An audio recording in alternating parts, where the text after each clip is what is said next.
Около полудня 14 августа в украинских каналах и чатах начали массово разгонять новость о поражении штаба ЧВК Вагнера в Попасной в результате удара РСЗО «Хаймарс». Первые подтверждения появились всего лишь парой часов позже. Удар был нанесен в ночь с 13 на 14 августа по штабу ЧВК, расположенном на подвальном этаже жилого дома по улице Мироновская, 12, на юго-западной окраине Попасной.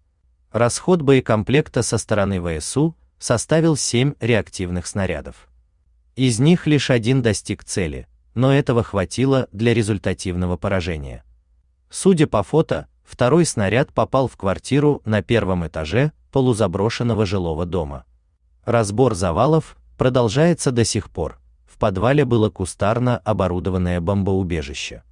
Но судя по кадрам попадания, прилетело в незащищенную часть, видно кирпичную стену, без обваловки.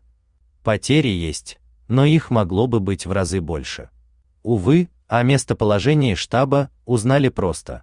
Военкор Федерального агентства новостей Сергей Среда еще 8 августа опубликовал у себя на канале фотографию себя красивого прямо напротив подъезда с табличкой с номером дома. Предполагать, что противник не знает о разведке по открытым источникам, и думать, что по фото нельзя определить местоположение, наивно. Триггером для нанесения удара послужили новости от 12 августа о том, что хозяин ЧВК Вагнера, олигарх Евгений Пригожин, прибыл на Донбасс. Кроме того, на фотографиях Среды есть человек, похожий на олигарха. Это уже как минимум третья со старта СВО, известная нам попытка накрыть командный пункт ЧВК, где мог быть Пригожин.